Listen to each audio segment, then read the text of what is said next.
I stood alone in my living room, surrounded by untouched birthday cake and deflated balloons, wondering how I had reached 30 years old with absolutely nobody who cared enough to show up. The silence was deafening. For the first time in my life, I had thrown myself a party and not a single soul came. Growing up, I always felt like an outsider in my own family, but this was different. This was proof that maybe I really was as forgettable as I had always feared. Little did I know, this devastating night was just the beginning of a week that would completely shatter everything I thought I knew about the people I called family. Before I tell you this story, let me know where you are watching from in the comments below. And if you have ever felt invisible in your own family, please hit that like button and subscribe, because we are going to dive deep into a story about discovering your worth when everyone around you treats you like you are worthless. Now let me take you through the week from hell that changed my entire life. My name is Daisy, and I am a 30-year-old graphic designer living in Portland, Oregon. I work freelance, which means I spend most of my days alone in my small apartment creating logos and websites for small businesses. My family has never really understood my career choice. My father, Richard, is a successful corporate lawyer who believes in traditional paths to success. My mother, Susan, retired from teaching high school English but stays busy with her book club and various social committees around town.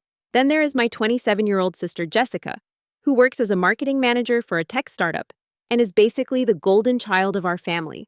Growing up, I always felt different. While Jessica excelled at everything she touched, got perfect grades, and brought home boyfriends our parents adored, I was the artsy kid who spent hours drawing in my room. My parents were not mean to me, but there was always this underlying disappointment that I was not more like Jessica. When I chose art school over business school, the disappointment became more obvious. When I decided to freelance instead of getting a corporate job, it became a constant source of tension during family gatherings. Every birthday throughout my 20s had been overshadowed by something else. One year, it fell on the same weekend as Jessica's work promotion celebration. Another year, my parents were out of town for their anniversary trip. There was always something more important happening, and I had learned to just accept it. But turning 30 felt different. It felt like a milestone that deserved recognition, especially from the people who were supposed to love me most. 2 weeks before my birthday, I made a decision that surprised even myself. I was going to throw my own birthday party. I had never done anything like this before, but I figured maybe it was time to stop waiting for other people to make me feel special. I found a perfect spot at a local brewery downtown that had a private corner area I could rent for the evening. The exposed brick walls and warm lighting felt cozy and welcoming. I spent the next 14 days planning every detail. I designed my own invitations using my graphic design skills, making them elegant but fun. I created a menu featuring local craft beer and appetizers from the brewery's kitchen. I even made a playlist that mixed my favorite songs from different decades of my life. Every detail was thoughtfully planned because I wanted this to be perfect. I sent out invitations to 15 people, including my parents, Jessica, 3 college friends who still lived in the area, and several freelance colleagues I had worked with over the past few years. When I handed my mother the invitation during our weekly phone call, she seemed pleased. "How lovely, sweetheart," she said. "Your father and I will definitely try to make it." Jessica was less committal. "I will see what I'm doing that night," she said, which was typical Jessica speak for, maybe if nothing better comes up. The morning of my birthday arrived with crisp October weather. I woke up feeling genuinely excited for the first time in months. I spent the morning getting ready, choosing a deep blue dress that made me feel confident and applying my makeup with extra care. I arrived at the brewery at 6 o'clock to set up some personal touches, hanging string lights around our reserved area, and placing small succulent plants as centerpieces that guests could take home. 7 o'clock came and went. I sat at the high-top table I had reserved, nursing my first beer and checking my phone every few minutes. By 7:30, I started to feel the first pangs of worry. Maybe people were just running late. Portland traffic could be unpredictable, especially on Friday nights. 8 o'clock arrived with only me and the bartender Marcus, who had started giving me sympathetic looks. I checked my phone again and found a few text messages that had come in over the past hour. My college friend Sarah had to cancel because her daughter came down with strep throat. 2 of my freelance colleagues sent last-minute apologies about family emergencies and work deadlines. But from my own family, there was nothing. No text, no call, no explanation. Just complete silence. By 8:30, I knew nobody else was coming. I sat alone at my beautifully decorated table eating birthday cake by myself, while the brewery filled up with groups of friends celebrating their Friday night. The contrast was almost comical, except nothing about it felt funny. I felt like a complete failure, questioning whether I had any real relationships in my life at all. The week following my birthday, disaster passed in a strange haze. I kept expecting someone from my family to call and ask how the party went, or at least acknowledge that they had completely blown me off. But my phone remained eerily quiet. No calls, no texts, no social media messages. It was as if my birthday had never happened at all. I tried to focus on work, but concentration felt impossible. I would sit at my computer staring at design projects that normally energized me and instead find myself spiraling into thoughts about my relationships. Was I really so unimportant that my own parents could not be bothered to show up to my 30th birthday celebration? Was I so forgettable that my sister could not even send a text explaining her absence? For the first time in my adult life, I decided not to reach out to my family. Usually, I was the one who initiated contact, the one who called to check in, the one who tried to maintain relationships. This time, I wanted to see if anyone would notice my silence. I wanted to test whether anyone actually cared enough to wonder why they had not heard from me. The test results were devastating. An entire week passed without a single family member reaching out, not one phone call asking if I was okay, not one text wondering why I had been so quiet. Nothing. Then on Saturday morning, exactly 8 days after my birthday, I received an email from my mother. When I saw her name in my inbox, I felt a surge of relief. Finally, an acknowledgement. Finally, an explanation or an apology. But when I opened the message, my heart sank to the floor. The subject line read, Dad's Big 5-0 celebration. The email was formatted like a formal event invitation, complete with elegant fonts and a gold border. There was no mention of my birthday, no acknowledgement that they had missed my party, no apology for their absence. Instead, there was a detailed description of an elaborate celebration they were planning for my father's 50th birthday next month. The party would be held at Meridian, one of the most expensive restaurants in downtown Portland. They had reserved the private dining room for a 10-course tasting menu with wine pairings. There would be live jazz music and a professional photographer to capture the memories. Everything sounded absolutely luxurious and thoughtfully planned. And then came the part that made my stomach drop. At the bottom of the email, in the same cheerful tone used to describe the venue and menu, was a simple line, cost per person $1,800. Please Venmo Susan Martinez by November 15th to confirm your attendance. I read the email 3 times before the full impact hit me. My parents had not just missed my birthday party. They had missed it and were now asking me to pay $1,800 to celebrate my father's birthday, without so much as an acknowledgement of their absence from mine. No apology, no explanation, just a bill disguised as an invitation. My hands were shaking as I picked up my phone to call my mother. The phone rang 4 times before she answered with her usual cheerful voice. Oh, Daisy, honey, did you get my email about your father's party? Isn't it going to be wonderful? Mom, I said, trying to keep my voice steady. You missed my birthday party last week. There was a brief pause before she responded, and when she did, her tone was dismissive. Oh, sweetheart, we had the Hendersons' anniversary dinner that same night. I thought I mentioned that to you. You didn't mention it. You said you would try to make it, and then you just didn't show up. And now you want me to pay $1,800 for Dad's party? Well, it's going to be very elegant, dear. Your father works so hard, and he deserves something really special for his milestone birthday. I think $1,800 is quite reasonable considering the venue and everything that's included. I felt like someone had punched me in the stomach. The casual way she dismissed my feelings, the complete lack of acknowledgement that their absence had hurt me, the expectation that I should just hand over $1,800 after being treated like I was invisible, it was all too much. Mom, I spent weeks planning my party. I rented a space, bought decorations, ordered food. I sat there alone for 2 hours, waiting for my own family to show up. Oh, Daisy, you're being dramatic. We had a prior commitment. Surely you understand that adults sometimes have scheduling conflicts. The conversation continued for a few more minutes, but it became increasingly clear that my mother had no intention of apologizing or even acknowledging that they had done anything wrong. She ended the call the same way she had started it. Just Venmo me when you can decide about the party, dear. I sat staring at that email for nearly 2 hours after hanging up with my mother. The more I read it, the angrier I became. Not just angry, but something deeper. A rage that came from years of being treated as an afterthought, years of having my feelings dismissed, years of being expected to show up for everyone else, while receiving nothing in return. I had always been the accommodating one in the family, the one who adjusted my schedule for everyone else's convenience, the one who brought thoughtful gifts and remembered important dates, the one who called to check in and maintained relationships. And what did I have to show for all that effort? A family who could not be bothered to attend my 30th birthday party, but expected me to pay $1,800 for theirs. For the first time in my life, I decided to stop accommodating. I opened my phone's Venmo app and found my mother's profile. I typed in $1.00.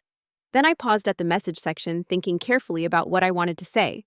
I wrote and rewrote the message several times before settling on something that felt both honest and final.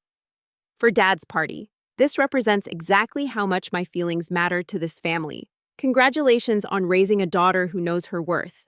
I hit send before I could change my mind. Within minutes, my phone started buzzing with angry text messages from my mother, followed by calls that I let go to voicemail. Jessica tried calling too, probably after getting an earful from Mom about my disrespectful Venmo message. I didn't answer any of the calls. Instead, I did something I had never done before in my 30 years of life. I blocked their numbers. But blocking their phones was not enough. My family had spare keys to my apartment, a leftover arrangement from when I first moved to Portland, and they worried about me living alone. The thought of any of them showing up at my door to confront me about the Venmo message made my skin crawl. I called a locksmith and scheduled an appointment for the next morning. The locksmith, a kind older man named Frank, arrived at 8 a.m. sharp and spent 3 hours upgrading all my locks and installing a security camera for the front door. The bill came to $700, which was money I had not planned to spend, but it felt like the best investment I had ever made. For the first time in my adult life, I had complete control over who could enter my personal space. That evening, I went through my social media accounts and blocked my entire family. Facebook, Instagram, LinkedIn, everything. Then I sat in my newly secured apartment and felt something I had never experienced before: complete peace. No family drama, no guilt trips, no expectations to manage anyone else's emotions. Just silence and solitude and the strange sensation of feeling free. 2 days later, I received an alert from my bank about attempted access to an account I had forgotten about. It was a joint savings account my parents had opened for me when I started college, meant to be an emergency family fund that any of us could access if needed. Over the years, I had contributed small amounts here and there, mostly forgetting it existed. The current balance was $3,200. The attempted access had come from Jessica. According to the bank's security log, she had tried to withdraw $1,500 using her access credentials. When that failed due to new security protocols, she had called the bank trying to authorize a transfer to her personal account. I called the bank immediately and closed the account, transferring the full balance to my personal savings. The customer service representative was helpful and understanding when I explained that I needed to remove other parties' access due to family issues. Within an hour, the money was safely in an account that only I could touch.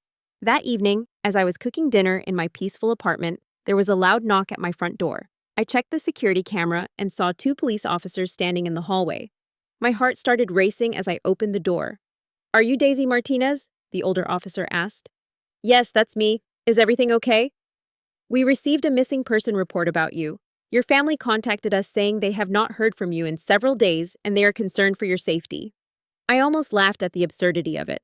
They had not spoken to me in over a week until I sent that Venmo message, and now suddenly they were worried about my safety. I invited the officers inside and explained the situation, showing them the text messages I had sent before blocking everyone's numbers and explaining that this was a case of family drama, not a missing person situation. Officer Martinez, the younger of the two, nodded sympathetically. "This happens more often than you might think," he said. "Families sometimes use missing person reports as a way to force contact when someone is trying to establish boundaries. They closed the case immediately and even suggested I might want to consider family counseling, though they understood if that was not something I was interested in pursuing. After they left, I sat in my living room, feeling a mixture of vindication and sadness.